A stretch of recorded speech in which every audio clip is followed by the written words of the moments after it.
SIR தொடர்பாக 12 மாநிலங்கள் union பிரதேச நிர்வாகிகளுடன் 18ஆம் தேதி காங்கிரஸ் ஆலோசனையில் ஈடுபட இருப்பதாக தெரிவிக்கப்பட்டுள்ளது.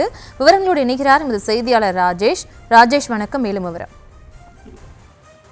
பிரியங்கா வணக்கம். காங்கிரஸ் கட்சி சார்பிலே ஒரு முக்கிய அறிவிப்பு வெளியிடப்பட்டிருக்கிறது. அதாவது வரும் 18ஆம் தேதி இந்த எஸ்ஐஆர் நடைபெறக்கூடிய மாநிலங்களிலே அவர்கள் ஒரு ஆலோசனை கூட்டத்தை நடத்த இருப்பதாக அறிவிப்பை வெளியிட்டிருக்கிறார்கள். அந்த அறிவிப்பு தான் தற்போது ஒரு பேசு பொருளாக மாறி இருக்கின்றது. ஏனென்றால் இந்த எஸ்ஐஆர் பணிகள் நவம்பர் 4ஆம் தேதி தொடங்கி டிசம்பர் 4ஆம் தேதி வரை, அதாவது ஒரு மாத காலத்திற்கு நடைபெறும் என்று அறிவிக்கப்பட்டிருக்கின்றது.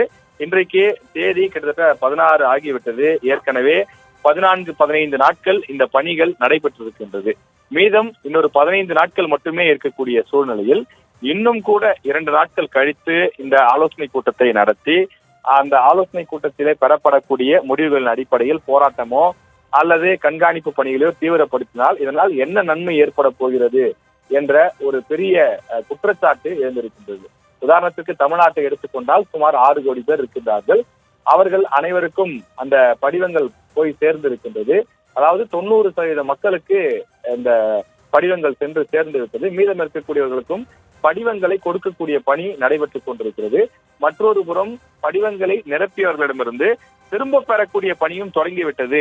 பல வீடுகளில பல மாவட்டங்களில அந்த எஸ்ஐஆர் ஃபார்மை விண்ணப்பத்தை பூர்த்தி செய்து அவற்றை திரும்ப பெற்றுக் கொள்ளக்கூடிய பணியும் நடைபெறுகிறது. இன்னொரு 10 நாட்களுக்குள் அல்லது ஒரு 5-6 நாட்களுக்குள் ஒரு 50% மேலாக அந்த பூர்த்தி செய்யப்பட்ட விண்ணப்பங்களை தேர்தல் அதிகாரிகள் திரும்ப பெற்று விடுவார்கள்.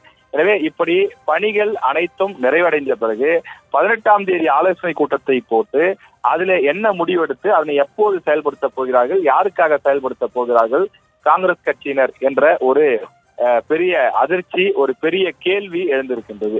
இந்த எஸ்ஐஆர் பணிகள் ஆரம்பிக்கப்பட்டது பீகாரிலே.